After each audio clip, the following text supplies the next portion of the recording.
여러분 안녕하십니까. 충주의 마디사랑병원의 변재영 원장입니다. 오늘은 손목에 생기는 촉골 충돌 증후군에 대해서 소개를 해드리려고 합니다. 촉골 충돌 증후군은 손목 관절에 생기는 병이고요. 손목 관절은 크게 이제 이쪽 팔에도 내려오는 그 요골과 촉골이 그 손목 관절의 뼈를 이루고 있고, 손등 뼈를 우리가 수근골이라고 하거든요.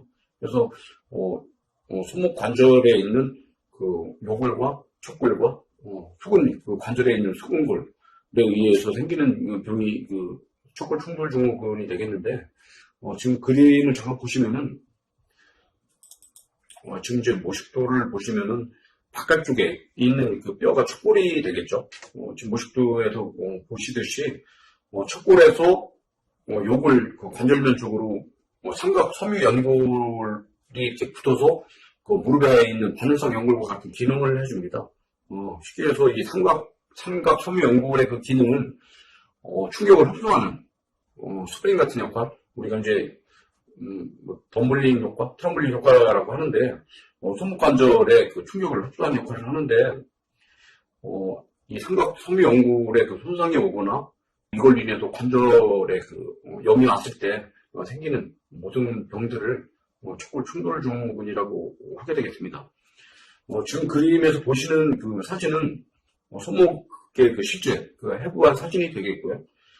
지금 노란 화살표에서 보이는 것이 그 삼각 섬유 연골이 되는데, 바깥쪽에 있는 그 촉골의 돌기에서 요골의 관절면 쪽으로 이렇게 와서 붙게 되는데, 옆에 있는 그 오른쪽에 있는 그림을 보시면 손목 관절에 요 그 빨간 색으로 되어 있는 것이 삼각 섬유 연골이 되는데, 그 섬유 연골을 중심으로 해서 그 촉골과 수근골에 있는 주로 월상골이라고 하거든요. 이쪽에 다 맞닿는 부위를, 이 부위에 그 충돌이 생기는 병이 촉골 충돌 증후군이 되겠습니다.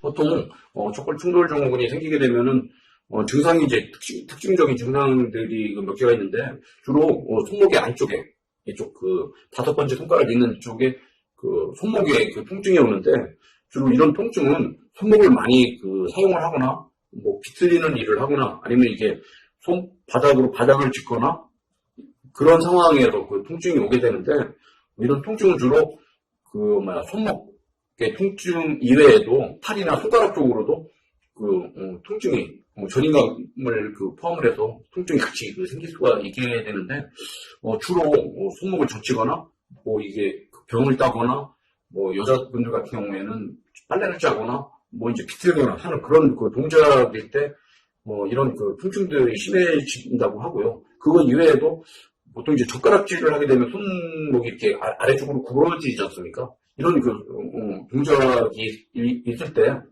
촉골 충돌 증후군으로 인한 증상이 심해지는 것으로 알려져 있습니다.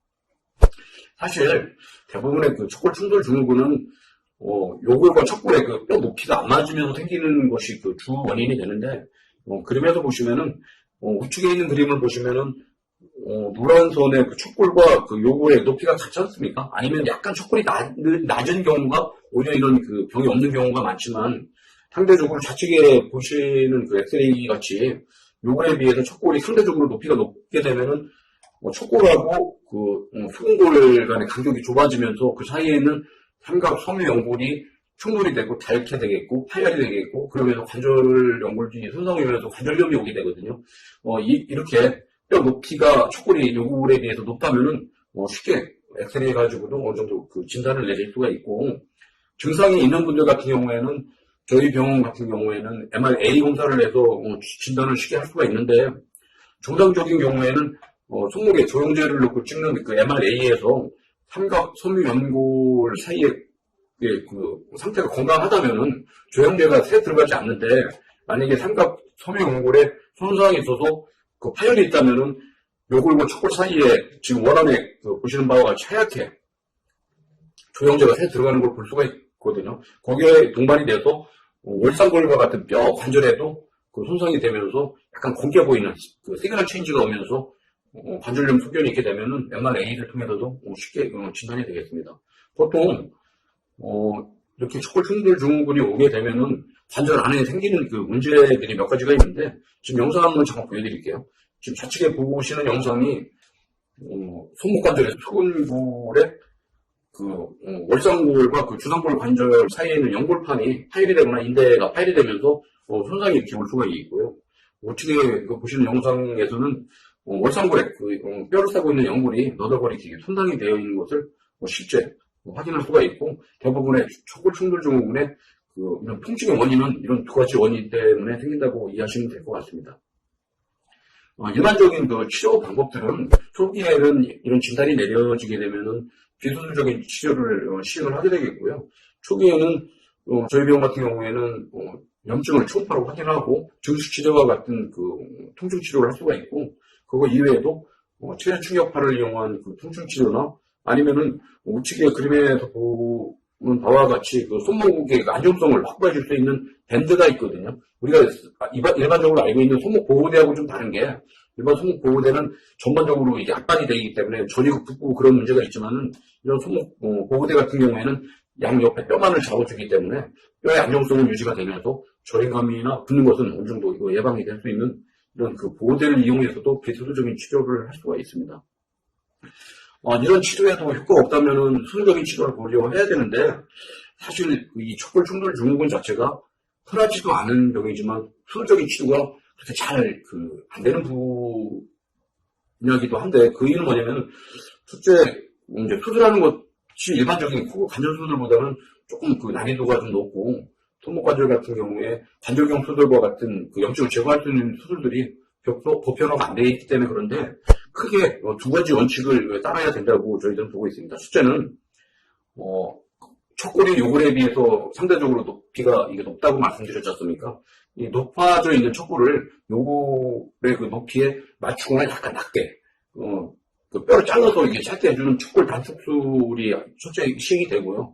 거기에 분발이 돼서 손상되고 파열된 삼각 섬유 연골을 다듬어내거나 관절 안에 손상된 연골들을 다듬어주는 변연절제술을 두 개를 동시에 시행을 해야 좋은 결과들을 얻고 있는데, 이런 두 가지 수술적인 치료가 제대로 안 된다면은 치료의 효과가, 수술의 효과가 만족스럽지 못하거나 불리한 결과를 얻을 수가 있게 되겠습니다. 지금 보시는 사진은 저희 병원에 외래 진료를 오기 전에 이미 다른 병원에서 2번이나 수술을 받았던 분인데, 이분은 과거에 척골 단축술을 시행을 하고 관절경 수술을 했지만, 지금 엑스레이에서 보시는 바와 같이 척골도 충분하게 단축술이 안 되어 있고 관절의 간격도 많이 좁아진 걸 볼 수가 있거든요.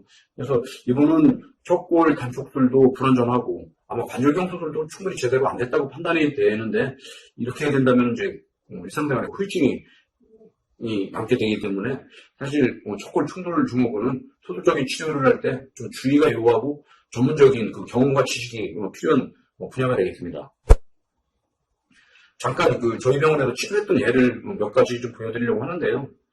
지금 보시는 환자는 44세 된 남자고 왼쪽 손목에 척골 충돌 증후군으로 수술을 받았던 분인데, 지금 엑스레이상에서 보시는 바와 같이 척골이 요골에 비해서 한 5.8mm 정도, 한 6mm 가까이 척골이 상대적으로 길었던 분이 되겠습니다. 그래서 이분 같은 경우에는 척골 단축술을 이렇게 시행을 했고요.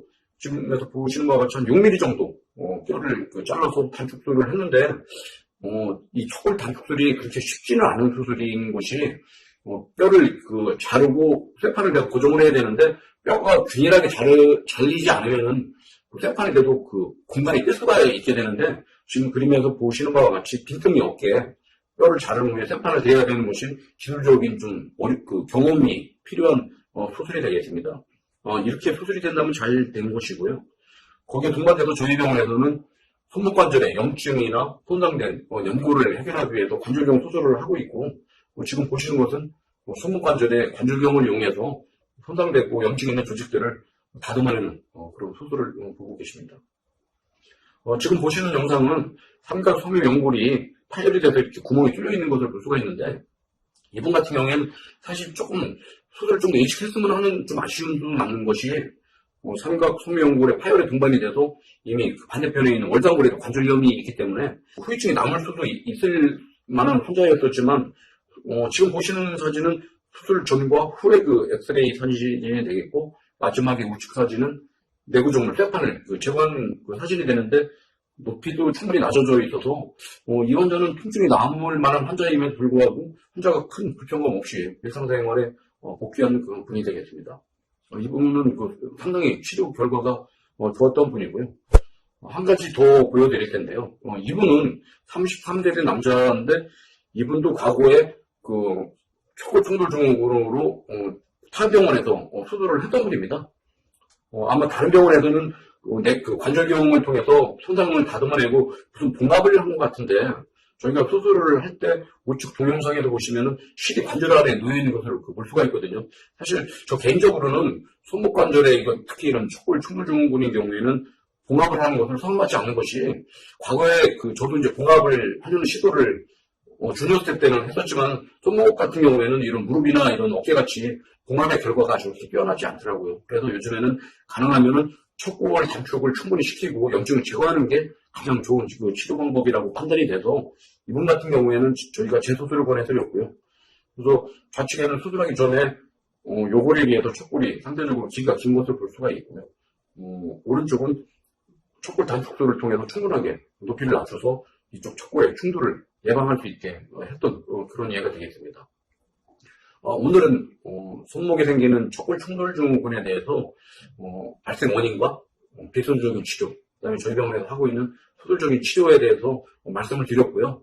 척골 충돌 증후군은 크게 여러분들이 아셔야 될 것이, 비서술적인 치료도 어느 정도 효과는 볼 수가 있지만, 만약에 요거에 비해서 척골이 길이가 상대적으로 높다면은 만성적으로 갈 상황이 많고, 만약에 수술을 하게 되면은 충분하게 척골의 높이를 낮춰주는, 길이를 짧게 해주는 척골 단축술과 손목 관절에 손상된 삼각섬유 연골이나 관절 연골을 다듬어내는 관절경 수술이 꼭 필요하다는 것을 여러분한테 알려드리고 싶습니다. 감사합니다.